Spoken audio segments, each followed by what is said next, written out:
All right, it's time for our live, and I'll give a few minutes for you guys to join in. And as you're coming in, as the same reminders I give every week, we are broadcasting on multiple platforms. So you could always ask questions in your chat about the topic or about diabetes. That's what we're all about is diabetes 180. But once in a while, we like to switch things up. Like tonight, we're going to talk about menopause. And I know that's going to be very important for a lot of our viewers. It's actually a topic that in my family practice I see a lot. Obviously, when I was working, particularly in family medicine. Right now, I'm working in adult male correction, so I don't talk to a lot of guys about menopause for obvious reasons. But when I was in family practice and seeing both genders, menopausal symptoms was something I would see almost in every on a daily basis. Where people experience the mood swings, the hot flashes, the change in their sex drive and painful intercourse, all those things that come with that change of life, that change of season. I know that making this topic was important, even though it is a little different than our diabetes topic. But this is something that kind of shows that here on Diabetes 180, we want you to experience a 180 in every area of your life, okay? Because we believe in holistic approach to healing. You don't just treat one body part or one body system, you treat them all. And the good thing is, we believe that God has given us the remedy for all man and woman, all mankind's illnesses with our food. It's not that one diet is good for diabetes, another diet is good for blood pressure, another diet is for women's health issues. It's one diet that is good for all, and we're going to highlight some of that today. Sharon Elkins, thanks for joining in. Hello, hello. As you guys are coming in, don't be shy. Feel free to say hi. I always like to greet my longtime, audience and newcomers. So please greet us in the chat. And again, if you have questions, about this topic or about diabetes in general, this is the time to ask it as we do these lives every week at the same time, 7 p.m. Eastern Standard Time every Monday. Okay, so mark your calendars. All right. So menopause. Who's going through menopause? All right, my ladies, let me know. Is this something that you guys are afraid of? If you're not in menopause, do you fear that time, that change of season in your life? Are you going through this change of season now and you really can't stand feeling hot all the time? Let us know in the chat whether menopause is something that worries you, you have anxiety over. And for those who are experienced and going through these symptoms, let us know how you're affected by it. And hopefully we're going to go get some answers today. I shouldn't say hopefully. I know we will. We're going to get some answers today. I know hopefully it's not too awkward getting answers from a man. Like, what does he know about hot flashes, right? Yeah, what affects you ladies affects us men. So it is important to me. Okay, it's really important to me. And we have some really good studies to share with you on the topic. All right, so let's get into it, guys. How to pause menopause. Let me make sure I got a good screen up. I like to play with the view a bit. Yeah, this is probably pretty good. All right. All right. Hey, Kathy, how you doing? Lopez says, keep it up. Thank you, Lopez, for the encouragement. All right. So menopause obviously is something that bothers a lot of people. It's a really big problem worldwide. However, it seems to be almost absent in certain populations, and this is interesting. How many of you guys know this? That in Japan, there is no word for hot flash. That should tell you something. So a whole country where there is no word for hot flash. Okay, is that interesting to anybody? So the Japanese culture, they hot flashes, the experience of having hot flashes is so rare that they don't even have a word to define it. And it's not because Japanese language isn't diverse or detailed. Anyone who knows Japanese, I certainly don't, but I know most of us can appreciate that the Japanese language is very detailed. I mean, just to describe somatic sensations, systemic sensations within our stomach and viscera. They have, I believe, about 24, 25 words to describe things like indigestion, upset to stomach. So it's not for lack of words that they don't have the word hot flash. It's because, according to studies, on in surveys on women with menopausal symptoms, uh, the Japanese population has about 15% of their population experiencing menopausal symptoms. Whereas America, here in America and in European women, according to surveys, up to 80 to 85% of women going through menopause have these symptoms, including hot flash. Hot flash. So it should show you something, that if you think that you are experiencing hot flashes because it's unavoidable, or you're thinking that when you get to that point you're going to experience it because it's unavoidable, that's simply not the case, because there are people in this world who don't even know what a hot flash is, and they're well into their 50s or 60s and never experience it. So there's hope for you. There's hope for you. Okay. Charlene, she says, hi, all. Menopause is in high gear here, affecting all aspects of my life.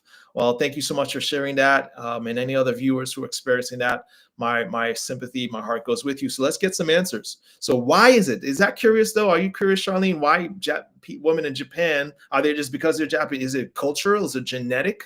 Well, we're going to see some things. There's a reason for this. Why they are so low? Well, before I ask that, man, I want to see if we could get some guesses. Maybe if you read this next slide, you already know, but actually not really, because there's more than one reason. But why do you think that Japanese women would have so low rates of menopause? Any guesses before I go into what the studies say?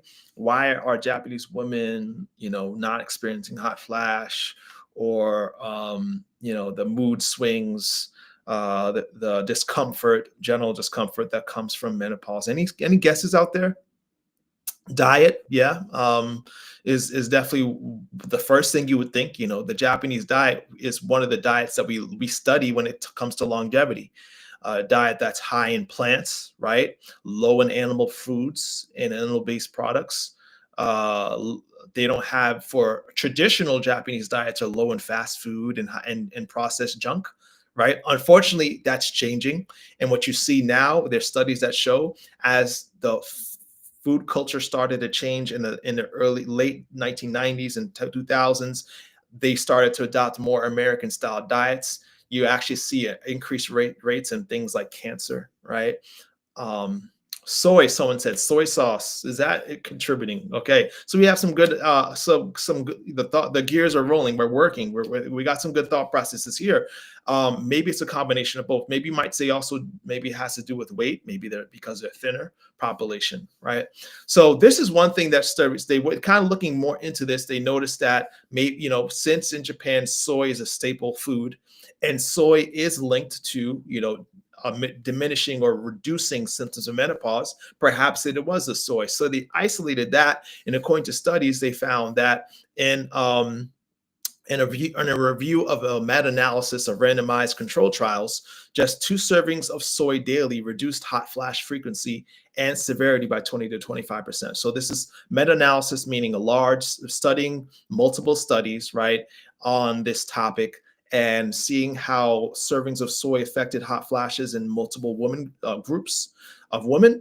And according to this, just having 2 servings of soy, that's about a glass of soy milk and maybe like a half cup of tofu, right?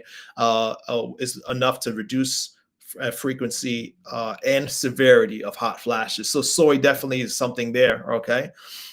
There's definitely something there about the soy.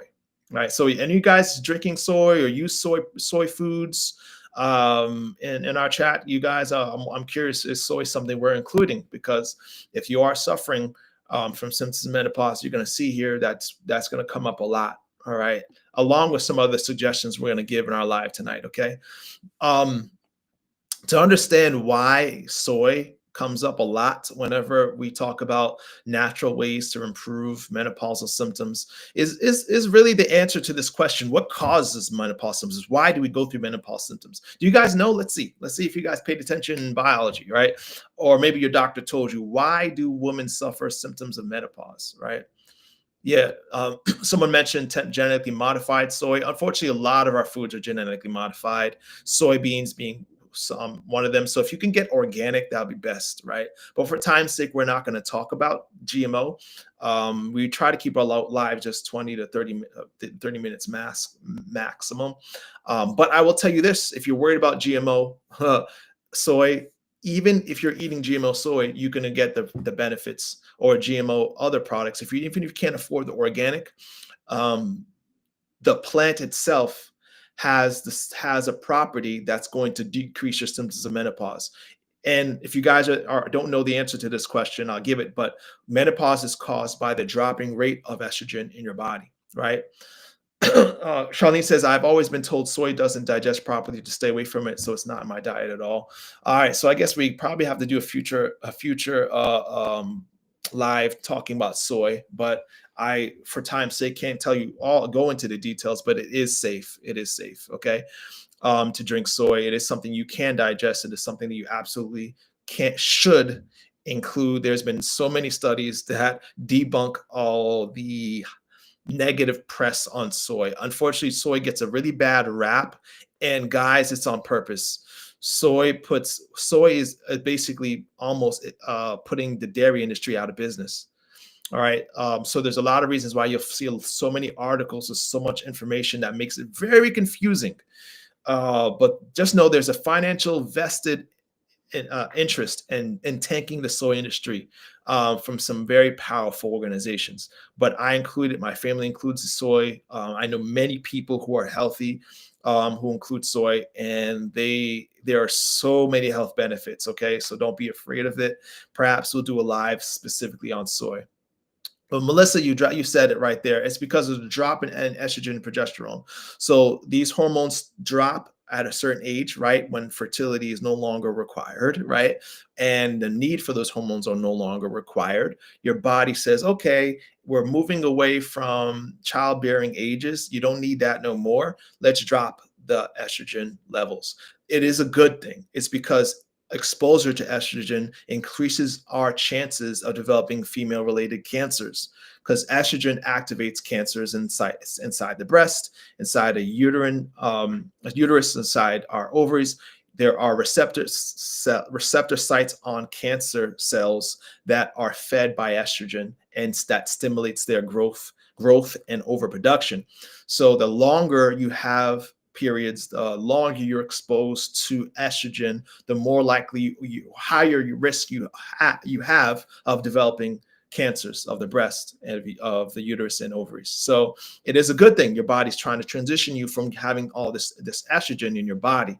So when you have a plant estrogen like soy, right, or flax seeds, right, or legumes, these plant estrogens are good because not only can they help reduce the risk of developing these severe symptoms during menopause, but they also replace estrogen. They kind of bump estrogen out the way when it comes to sitting on those receptors that cancer is looking to feed on, right?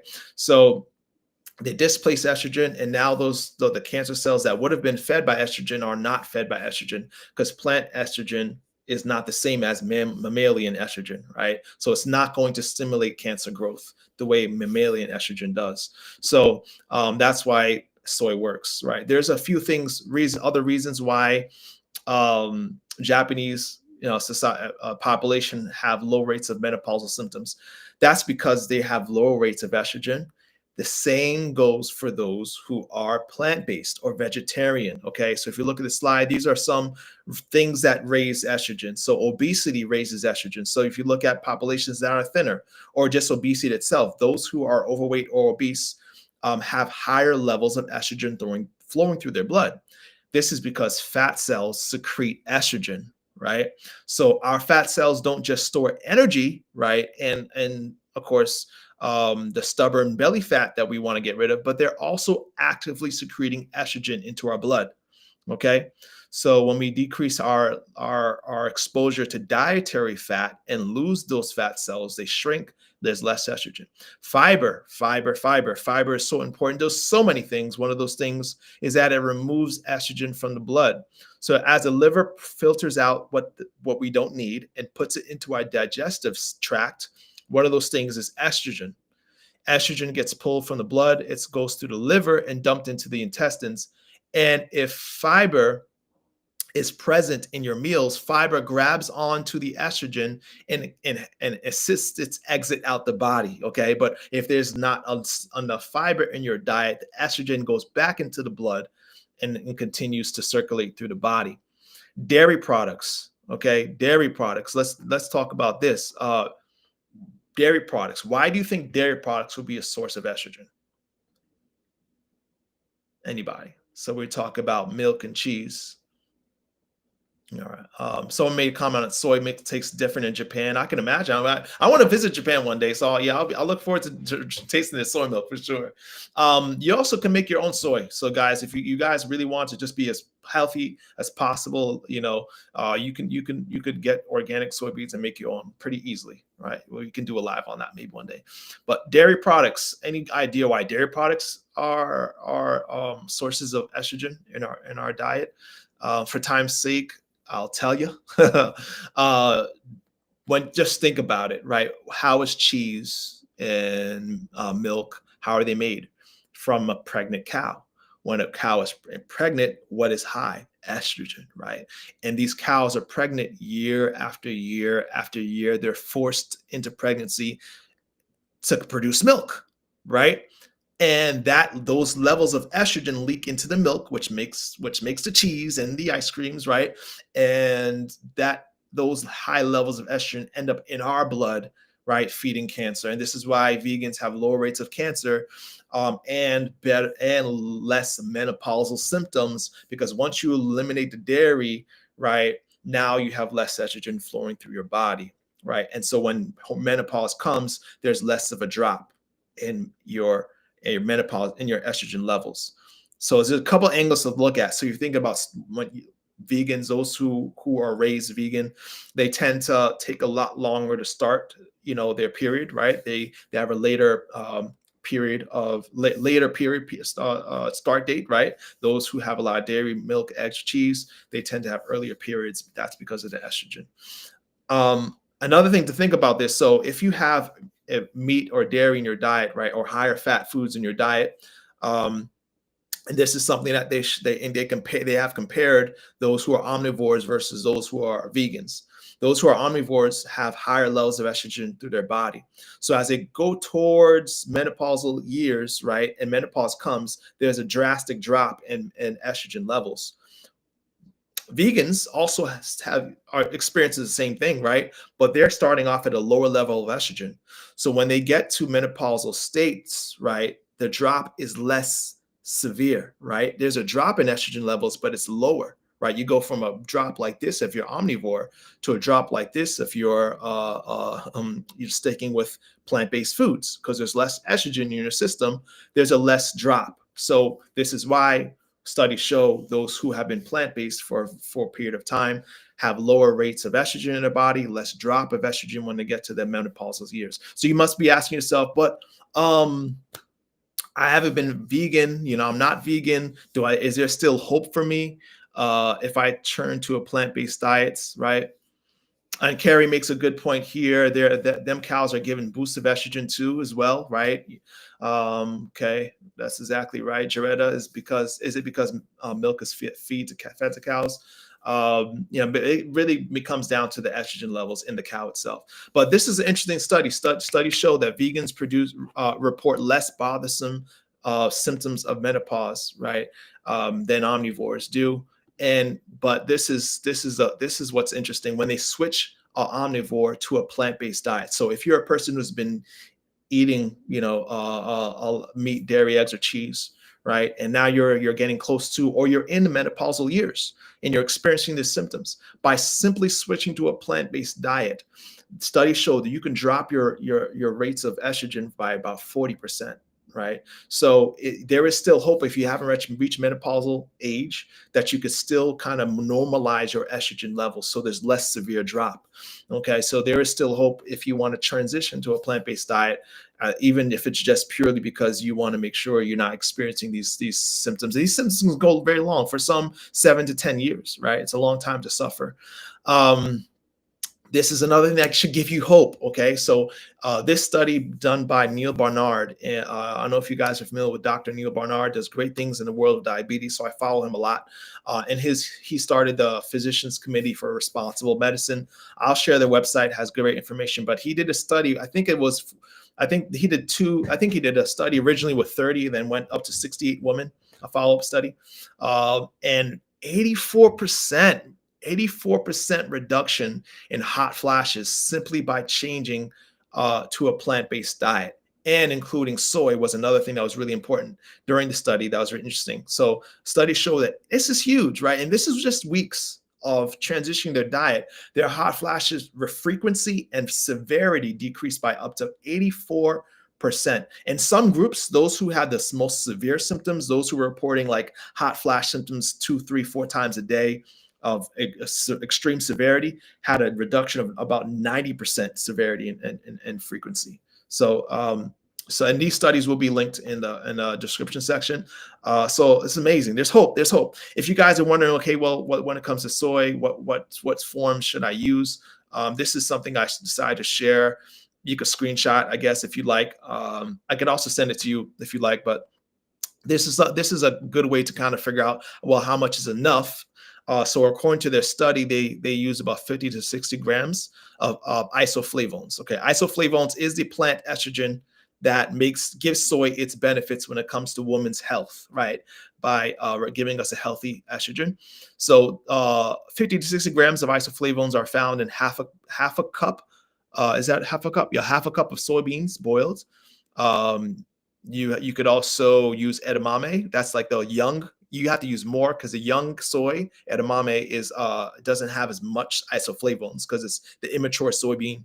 So you need about that much. So you can go through this list and see how much it would take to get to that 50 to 60 gram recommendation according to that study. Okay, so you guys can look through that and start using it.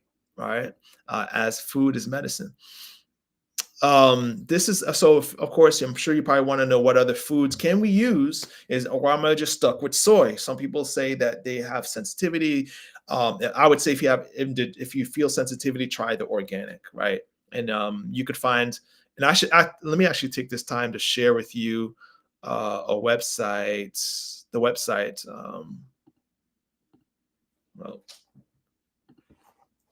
and it's so PC, if you look up PCRM, and I'll go ahead and copy it in the chat here, they actually have some really neat recipes. So if you want to try some plant-based soy recipes, I actually have recipes as well. If you've got my recipe list, you can look through my website. But this is also pretty good too if you're just looking for soy easy recipes. Some of these are pretty easy and tasty, right? So that's something you guys can use. I'll go ahead and put that in the chat. Okay, so yeah, so any form of soy is going to be good. Miso, yeah. So any form of soy is going to be good for use, right?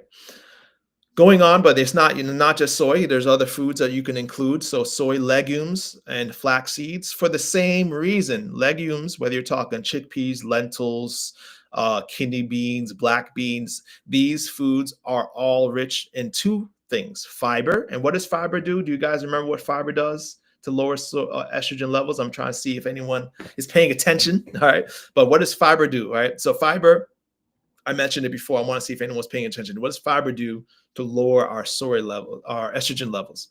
While you guys are thinking about that, legumes also are a plant rich in plant estrogen, just like soy, right? And so that's the reason for those benefits. Flaxseed, why flax seeds? Flaxseed is also a source of plant estrogen called lignans, and lignans also have the same benefits. So flax seeds are great way to lower your symptoms or reduce your symptoms of menopause. That's right, Jaretta pulls it out of the eatage. Yeah, if so, from so what it goes right back into the intestines, and fiber pulls it out of the body. Right, pulls it out of the body. JG says fiber plugs you up. Well, I don't know what fiber you're using, but fiber does not cause you to plug up, especially when you're eating it from whole plant sources. I don't usually recommend the fiber in a tablet or pill or powder.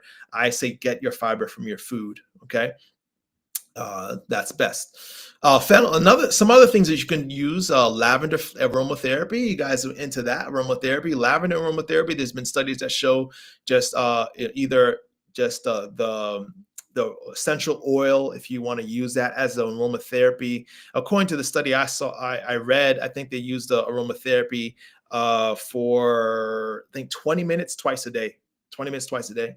So using that, maybe putting that in your room can be helpful, can help reduce the symptoms of menopause. Cheap and easy way, okay? And also, if you want to just use it in tea or just oral form, the study said one teaspoon of dried flour daily. Fennel seeds is another thing that is helpful. I didn't get the actual measurement for fennel seeds, but fenugreek is something I like to promote because fenugreek is not only good for blood sugar levels, it also increases energy output and doesn't take much, just 1.5 teaspoons a day to reduce your symptoms of menopause. All right. Okay. Okay. All right. So yeah, I think that's all we have for the day. If you guys have more ideas or I should say, more things that you want to discuss as far as, let me hide this here, topics on holistic approaches to heal the body, all years, send me a message in the chat or reach out to me on Facebook. I'm always looking for the next topic. Okay. And we have some great topics coming up though, so definitely mark your calendar. Every Monday at 7 p.m. we're going to do lives like this to educate you guys, to motivate you guys to stay healthy and to add years to your life and life to your years. Before you go, I do want to have one other thing I'd like to share. And let's see, I'm gonna share this tab instead. And that's a smart carb challenge that's coming up February 28th to March 2nd, right? So you'd want to miss this challenge. It's going to be very rewarding, not just because I'm buying you groceries, but because you're going to understand and challenge yourself to how easy it is to transition to healthy carbs and away from unhealthy carbs. The rules will be given, but it's a 3-day challenge where you're going to be encouraged to get rid of sugar, right? And stick with the healthy sources of carbs, okay? Healthy sources of carbs. We're getting rid of sugar and we're increasing our consumption of fiber-rich complex carbohydrates, and you're going to feel great. You do this for 3 days. I promise you're going to feel great. We're getting rid of the sugar, guys. So make sure, I'll go ahead and put that in the chat, but it's also in the description section. So during our lives, we have a description section in YouTube. If you're watching on Facebook, it should be in the description section of the video. There should be a link to the Smart Carb Challenge. So make sure you visit the description section and go ahead and get you your registration. So it's by private only. You know, it's the only way to be a part of the challenge is because you've clicked on the link if you joined it. So I'm actually going to go ahead and post. Let me go ahead and share it as well in the chat, and that's the last thing we'll do before we hang up with you guys. Charlene, you're very welcome, and Sharon, you're so welcome. Thanks so much for watching, guys. I'm really humbled to be able that you would share your evening with me. And as always, beloved, I pray above all things that you may prosper and be in good health, even as your soul prospers. We'll see you next week.